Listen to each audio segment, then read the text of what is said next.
We are go for launch in T minus 10, 9, 8, 7, 6, 5, 4, 3, 2, 1. Liftoff. Destination, the Grace in Space Podcast.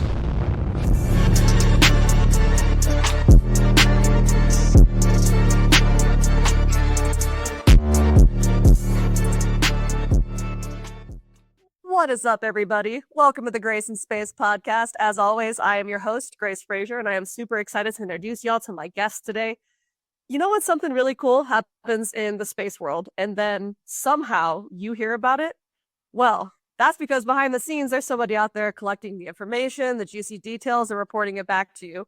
And that is exactly what my guest today does. Her title is quite literally Space Reporter, which I think is actually the coolest thing ever. So without further ado, Theresa Hitchens, everybody. Theresa, thank you so much for talking with me today. Oh, glad to do it. It's going to be a fun chat. Looking forward. Heck yeah. I'm going to just give you a couple minutes here about who I am so your audience knows who you're talking to. So my name is, again, Theresa Hitchens, and I am the senior space reporter for Breaking Defense. Breaking Defense is an online journal that covers all things national security wise. So my beat is to cover everything military space, and that includes the intelligence communities and kind of looking at what the various services are doing in space, although we do have service-specific reporters. I've been doing this particular job since 2019. In fact, I started the week that we had the pandemic lockdown. Oh man. Okay. So it's been an interesting time period in this job, but I've spent the first 20 years of my life in journalism and the second 20 years being a think tanker on issues related to national security space. And now for my sins, I'm back in journalism again. I love it. Well, perfect. I'm so excited to dive into all that. And as I kind of mentioned to you earlier, and some of the viewers may know, I love talking about people's journeys on this podcast and how they got to where they're at. So I would just love to hear the process of how you got into journalism and been to space and, start back as far as you'd like. Well, I'm old, so it was a long time ago. Honestly, when I was a very small child, probably around 5 or 6, my mother tells the story that I told my mom and dad and anybody who would listen that what I wanted to do was I wanted to write and I wanted to travel. And I wrote stories, made up stories and wrote them down from the time I could essentially write. I was actually a creative writing major my freshman year in college, with a focus on poetry. Oh, really? I love that. That's awesome. And I quickly figured out that there was absolutely no way to make a living. Yep. No, and so I turned to journalism, which now there's pretty much hardly any way to make a living at it. It was better than poetry. So actually, my focus in journalism was not, or at least in college, was not at all space or anything serious. I was a magazine major and I really wanted to work for Vogue. Really? Love it. Completely different career path. But I had a political science professor and I had a big interest in political science, who was really mentoring me and kind of pushing me toward a field in political science. In particular, he had been with the State Department and really truly believed that I was a good candidate for the Foreign Service. And so he encouraged me to think about getting a internship in Washington, and decided that there could be nothing wrong with this, right? So I worked really hard for a couple of years to finally nail down an internship for Senator John Glenn, the astronaut. That is awesome. What? I am from the state of Ohio. So, Gotcha. And I went to college at Ohio University in Athens, Ohio, which, by the way, is one of the top 10 schools in journalism in the country still. I thought that cool. The Howard School of Journalism. So for those your listeners out there thinking about journalism, take a good hard look at OU. They also have a really great creative writing program. Speaking from personal experience. So, yeah, so that's how I came to Washington. And it's really the beginning of, thinking about space and writing about space as something I could actually do, right? I mean, I had always been interested in space. Think about this. I was, a child when Neil Armstrong set foot on the moon, and I'm a Star Trek baby from watching reruns when I was like a little kid. Yes. And had, I stood in line. I'm old enough to have stood in line to see Star Wars, the very first one. Yes, I love it. Got it. So I read science fiction as a child. I was interested in astronomy. I was interested in the stars. I had a telescope, but it wasn't something that I thought I could do as a career. Because it always seemed to me that that was something you had to be a scientist to do. Right, that makes sense. Yeah. So it was a different, I wasn't thinking about that early in my career. But going to Glenn's office, made me think a little bit about things a bit differently, and maybe about definitely about where I wanted to go in my journalism career. That's for sure. Right. So what did you do maybe a little more specifically at Glenn's office? It's just an intern. I mean, yeah, right. Like, were you getting coffees or were you doing the what? Right. Did a lot of signing with the electronic pen where you put your foot on a pedal and the pen comes down. I'm sure they no longer have those, but good on the computer. But I wasn't even attached to the defense, his defense advisor there. I was actually working more for his person, a gal, who was working on educational issues, so particularly education of the handicap. But Senator Glenn did this thing, which I suppose maybe many senators do or still do, was where he had a shadow day, where each of the interns got to follow him around all day and kind of listen, unless it was something classified, obviously, but listen to what he was doing and essentially just hang out. So right, okay, hearings and go to his office, and that was really educational. Senator Glenn was on the Armed Services Committee, and this was at a time when there was a big debate about the potential use of anti-satellite weapons. And so there was a lot of discussion of that. And I can't say that leaving Glenn's office or being in Glenn's office deliberately threw me into the space arena. It did not. Okay. But it did kind of shift my focus away from saying, I want to go to New York and write about fashion to actually, I really want to stay in DC and write about politics and gotcha. Yeah. government, and because this is actually really cool and it's really interesting. And I got bit by the Washington bug, as they say. Yeah. I love it. Are you still in Washington at the moment? Nice. And have you stayed there your entire career, or have you moved around a little bit? I spent 12 years overseas, 6 years in Brussels as a correspondent for Defense News between 1989 and 1993. So I was there when the wall fell, covering NATO, which is a really fascinating time period to be what I was doing. And from 2009 till 2015, I was the director of the United Nations Institute for Disarmament Research, UNIDIR, in Geneva, in Switzerland.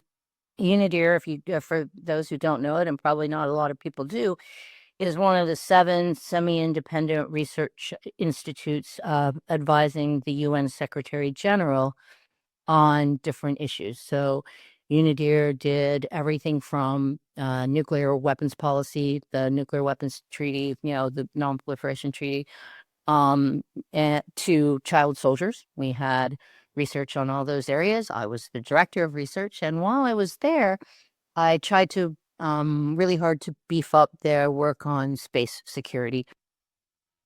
Outer space security was a big topic during that time. There was a lot of launching of new discussions of things like norms of behavior in space, how to try to reduce the risks of conflict in space, and UNIDIR did a lot of research on on that particular subject. So I lived in Geneva for those 6 years.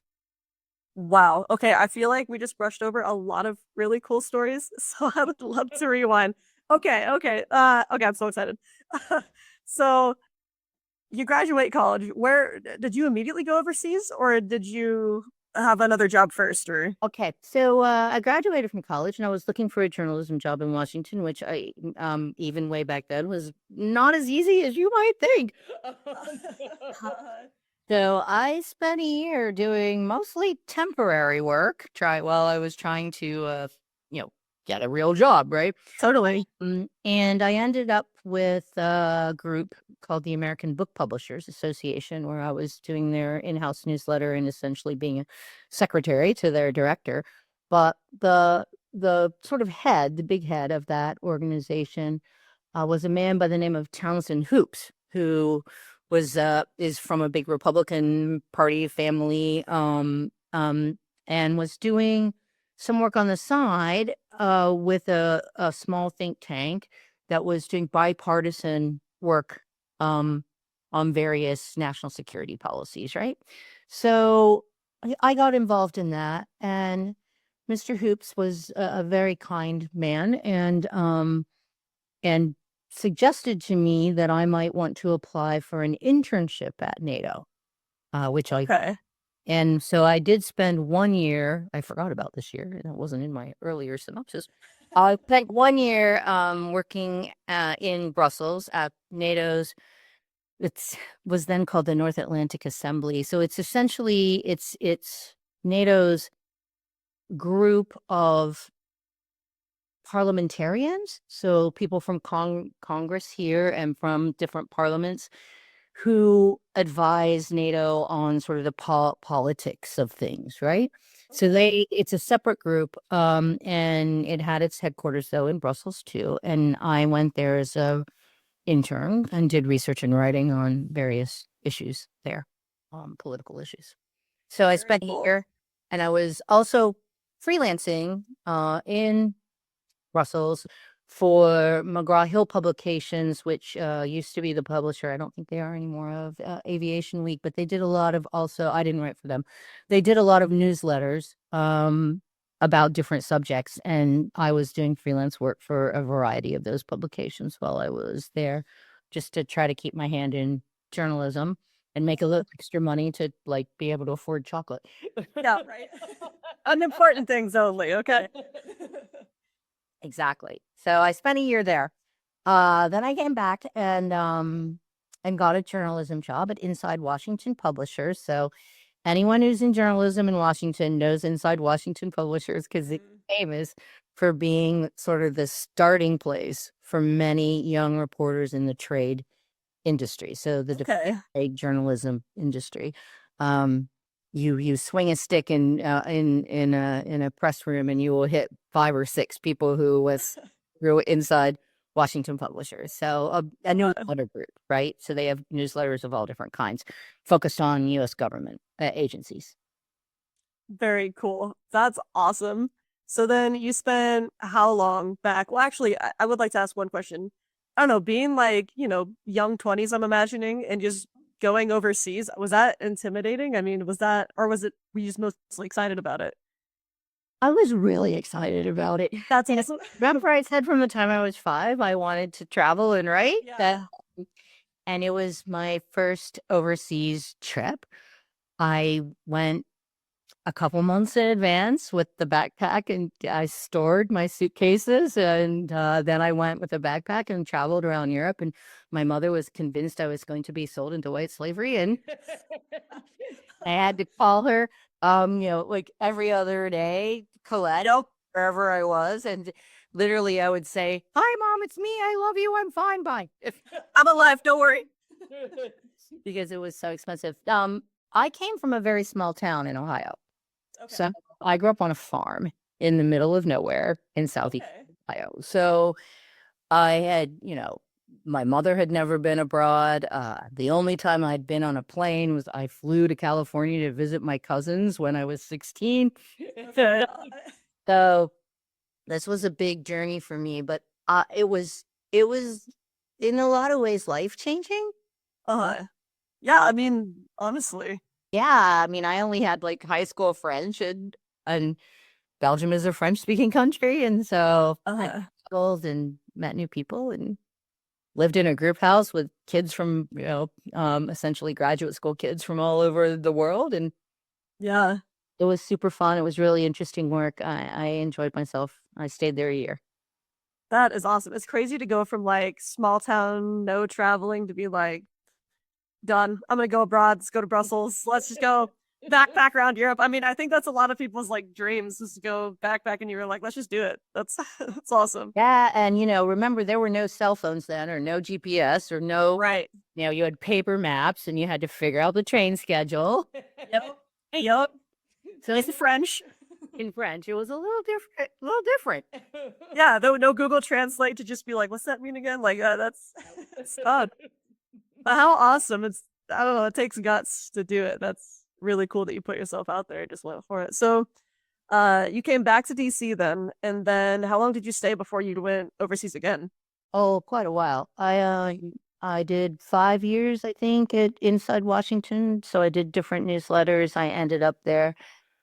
I worked on my very first job. Actually, it was more than 5 years. I'm sorry. It was more like a decade because I did 5 years at Inside EPA, which covered EPA, obviously environmental stuff. And then I worked on Inside the Air Force, and I worked on Electronic Combat Report, where I covered electronic combat. That was super cool. That's And then awesome. involved space stuff because, electronic warfare with satellites and stuff. So that was cool. Um, and then I got hired by Defense News, which is still a big trade publication. Mhm. Those again who think about defense issues in the Washington D.C. area, and beyond, well beyond.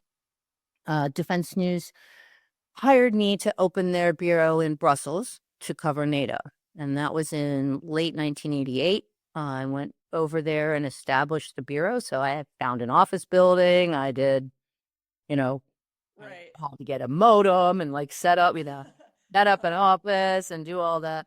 In 1989, I went over in January. Okay. And so I was a one-person bureau in. Oh man. Okay.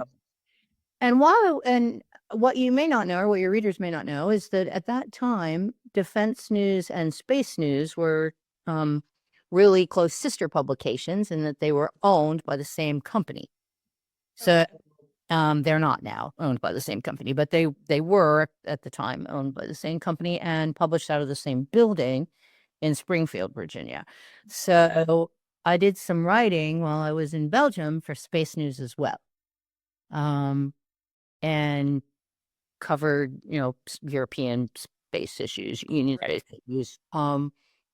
Not full time, because they had someone in France, actually in Paris, who was working for them. But I assisted. I did a story here and there about space,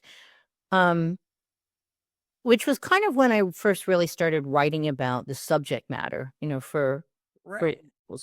not just reading and being interested. Right. So, yeah, so I think that would be mark the point that was the beginning of my space related career, if you will. Okay. Was this something that you kind of like felt an immediate click that, after a couple months you're like, this is awesome. I want to do it forever? Or did you kind of ease your way into it? Like, It was more easier way fall into the fall yeah. alone, and from then on, I wrote sometimes about space related issues. I mean, I covered the Air Force for Defense News when I came back, and the Air Force at the time managed space programs. So I started, because it was Air Force Space Command. This was prior to the creation of, Space Force, obviously. Right. Right.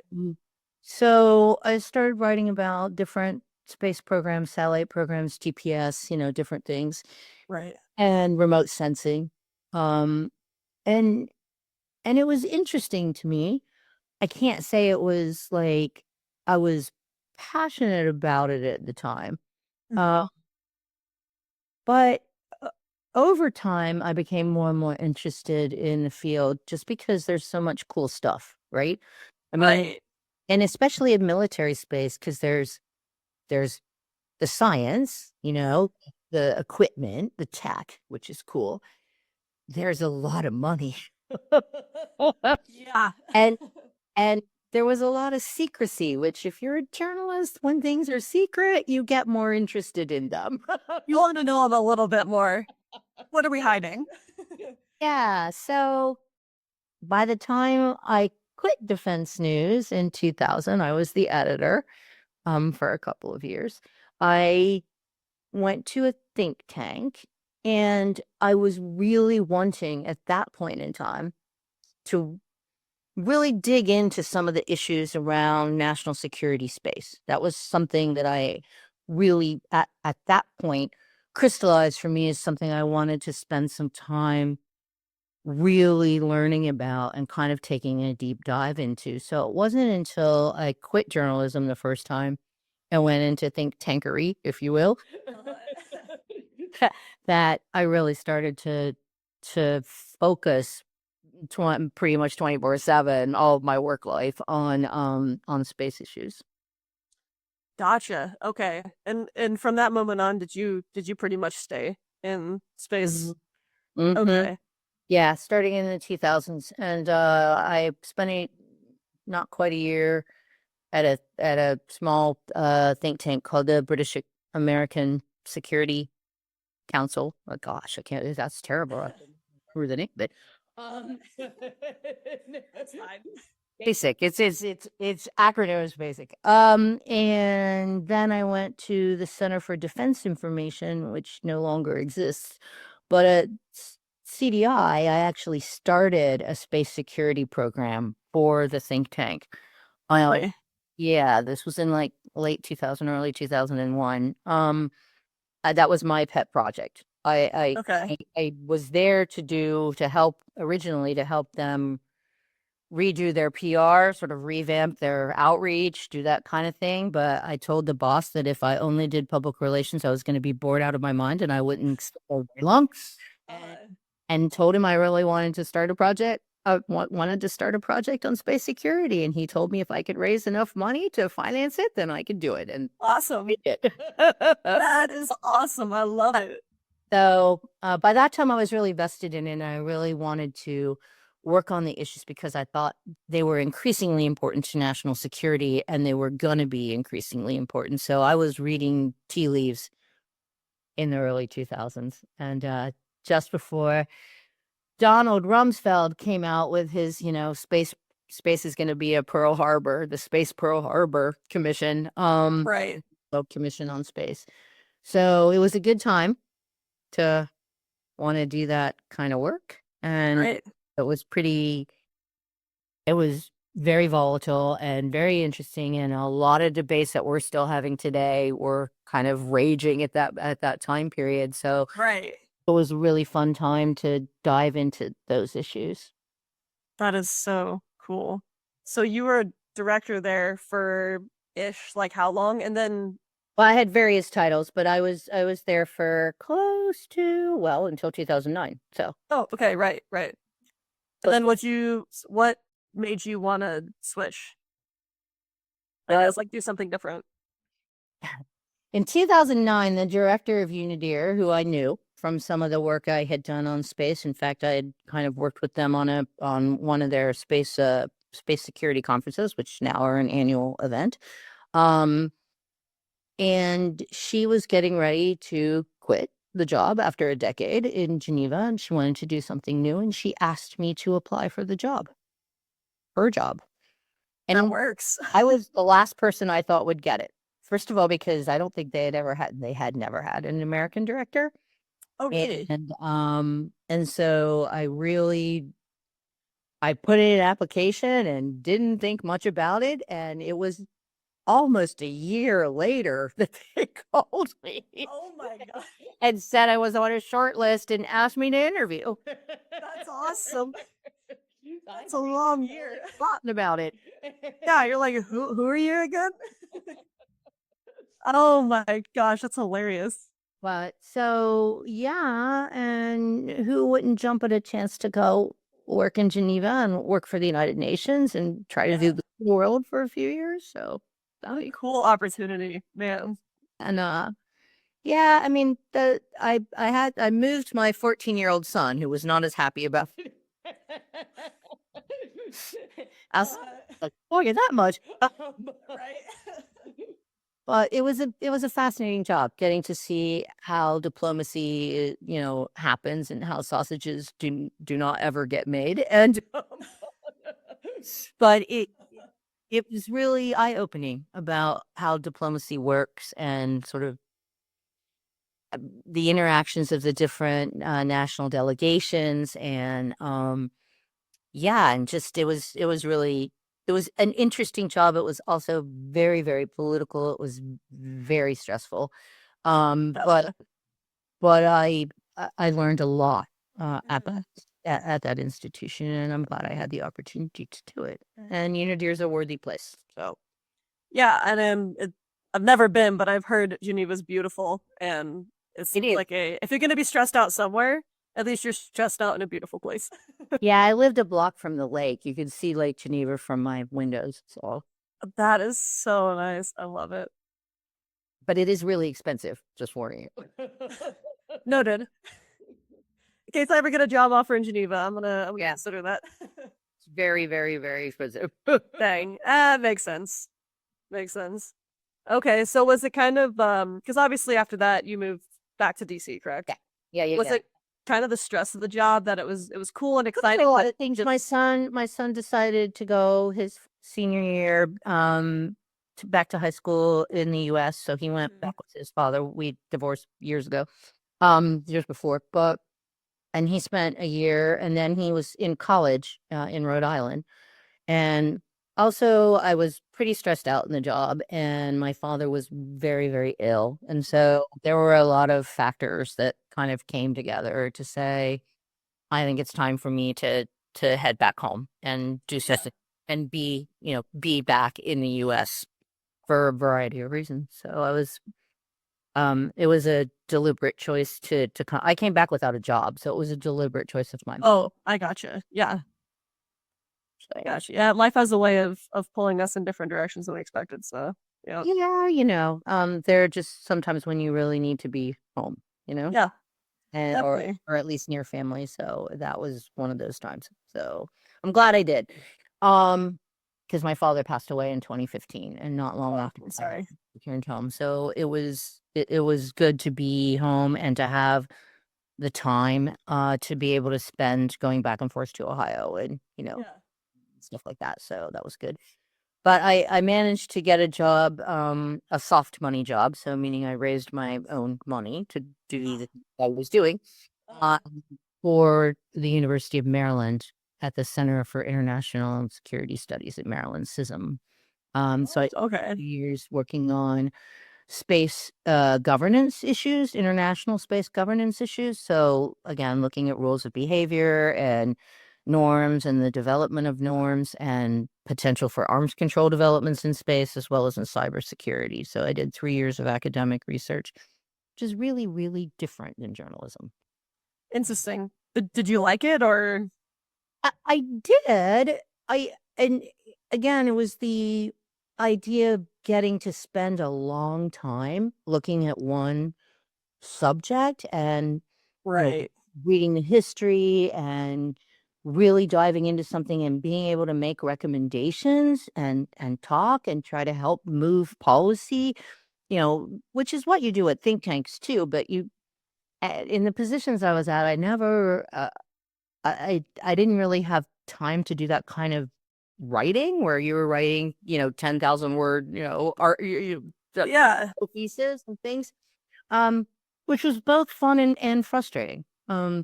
The frustrating part about it is when you're working in with those sorts of publications, they get peer reviewed and all of that, and it's very it's there's a lot of satisfaction to it, but by the time it comes out, like the news or the policy world has moved forward, right? So Right. Yeah. you're kind of always behind the most up to date trend or what's happening. So Right. I found that to be a little frustrating because I felt like I was missing boats, I mean, you always had the opportunity to go and speak places, which was fun. And I traveled a lot when it was a school. It was a great place to work, and all the people were really great. And Nancy Gallagher was the head of system, was awesome, and let me do my thing. And so it was good. I was in Russia, I was in Japan, I was in India. I traveled quite a lot, which was super fun. But it's also not a very, when you're on soft money, you also never know how much money you're going to make that year. No, it depends on how many grants you get, how you can do it. Right. And you know, one year you might make $50,000, and another year you might make 100, but you don't know. It's very difficult to plan your financial life. And after 3 years of that, I was like, yeah, no, maybe I need a little more stability, financial stability. Totally. Yeah. I mean, that's a stressful way to live. It's cool, but I see what you're saying with wanting a little bit of, It's like being a freelancer in journalism, which is, I have a lot of friends who've done it for a long period of time, but I think I would just be on my last nerve all the time. You know, my blood pressure would be on Mars. Exactly. So it wasn't, but I decided that I needed something. I was starting to look for something with a little more stability to it. At least a steady, known paycheck, if not a very high paycheck, a steady known. At least you know what's coming in. Exactly. But and that was when Colin Clark, who was the founder of Breaking Defense, and an old friend, we worked together at Defense News many all those years ago. So we for a long time. When we were at a party, and he said to me, "I need to hire somebody to do the space speed. It's killing us. We don't have somebody. We just can't do that. And it's do you know anyone?" And then he said, "You wouldn't happen to want to do it." I was like, "Let's talk. We'll chit chat. We should talk." And so we did, and he hired me. So that was that. So now, since 2019, I've been writing about national security, space matters pretty much full time. That's awesome. That's like full journalism, kind of back to where it started. I love it. Are you loving it, or is it? Oh, it's super fun. Oh, that's awesome. That's so good to hear. It's exhausting, and naturally, and you're always overworked and underpaid in journalism, but right. And your schedule is not your own, so there's a lot of there's a lot there. But it's also super fun right now because so much has been changing again. I came in just as Space Command had been reconstituted and Space Force was stood up. So all these changes, it's been a really wild ride. That is awesome. That is all. And because you kind of full circle started journalism, did other things, back to journalism. As far as future goes, I mean, are you enjoying it? Do you think you want to maybe stay in that journalism side, or I don't know, something else? Sooner or later, I'm gonna try to at least work part-time, not full-time. Right? Yeah, like maybe a little less. I'm at the end of my career, not at the beginning of my. So I'm looking for off ramps sooner or later, I guess. But I love it. But not anytime soon. I mean, one of the great things about journalism, as long as your brain is still functioning, and you can write. I mean, you totally get arthritis, you can do speech to text. Exactly. There's so many options now. It's fantastic. Yeah. So, again, unless your brain goes sideways, you can pretty much write your whole life. So, I mean, I can't imagine. I keep, a lot of my friends have retired, and I just cannot imagine retiring and doing nothing but not writing, not doing this, not being involved somehow in this field, in the field that I've been in for such a long time. And I think I would just be bored if I went somewhere and just tried to grow vegetables and, play golf, go whatever. I mean, I like to travel, and it would be really fun to have more time to travel, but I intend to do this as long as I can. That's awesome. As long as I can do it well, Yeah, I think That's incredible because I find that, especially these days, it's really rare to hear that people enjoy what they do so much that they want to continue to do it. So it's really cool that you found your niche and actually enjoy what you get paid to do every day. I've been lucky that way. And I realized that, and it took me a long time to realize that actually not everybody was like me. Like I've, almost never had a job that I don't, that I hated. Do you know what I mean? Yeah. Uh-huh. And the couple times where I got to a place where I was like, I don't like this for various reasons, I quit. Yeah. A new job. And so pretty much my whole life I've been paid to do the things I wanted to do, to write and travel. Since It's a dream. And that's a dream. Your childhood self would be stoked to see where you're at. I mean, that's awesome. yeah, my inner child is often happy about, the fact that that's true. Like I've enjoyed my work my whole life. Yeah. It's always been fun to me. Well, that's incredible. I could talk to you for hours. I don't want to take too much more of your time. But I do have one question, kind of putting you on the spot a little bit. If you had to pick one person in your life that was maybe the biggest inspiration to get to where you are and what you've gone through, who would it be and why?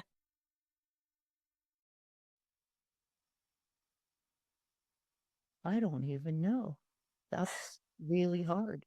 I know it's a total on the spot question. If you need to name multiple people, that's totally fine. Well, that's the thing though, because I've done a lot of different things in Totally. my life. So that makes it really hard. I mean, in a lot of ways, I have to thank Professor Molyneux, my political science professor, when I was in college, for shifting my focus, if you will, or helping me shift my focus and kind of urging me to do that, Mhm. which is a big thing. But I had so many great teachers and so many great mentors. I feel like the space community, especially once you get in the space community, people are pretty tight. And Yeah. it's one place where the super divisive politics of today are kind of squelched. You don't Uh-huh. you don't see as much. I mean, they're there, but you don't see it as much. It's a field where people who are in it and have been in it a long time are in it because they love it, because they love Mhm. space, because they're fascinated, because they're interested, and everybody kind of wants the same thing. Like, so Yeah.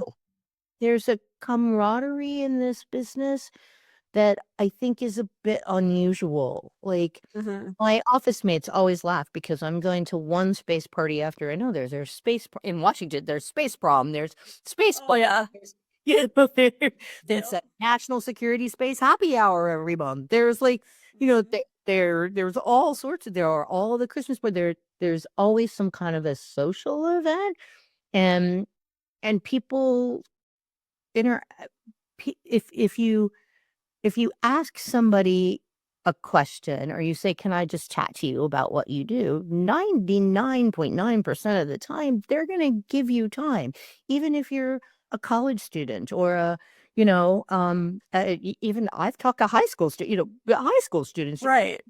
There's all these folks trying to promote STEM. So the, the I just am trying to say there have been so many people who've been so helpful to me Mhm.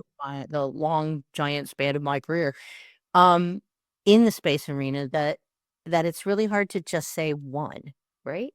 100%. And I think I love the fact that it is hard for you to answer because that means you've had so many amazing people in your life that you can't even pick. I think that is the best problem to have.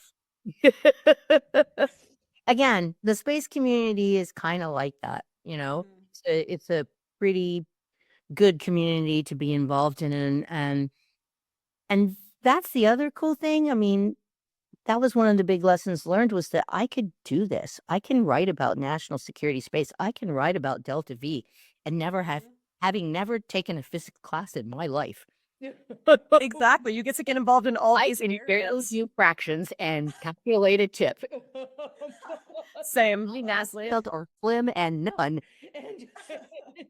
And and I'm not an engineer. I'm not a scientist. I don't have that background, and yet I've had a long career, and I would like to believe a productive career in space. And so it's an area where people from the arts can be involved. It's a big tent. It's a big tent with a lot of people who are really dedicated to advancing advancing humanity's understanding of space and our ability to harness the benefits of working in outer space. So super fun. I love it. And that's one thing I love about hosting this podcast and getting to talk to you awesome people is that, I mean, I've interviewed engineers, scientists, an actor, and now journalists. Like, there are so many different ways to be involved in, like you said, advancing humanity's journey into space. And I just love hearing the different perspectives that maybe I don't get to hear every single day.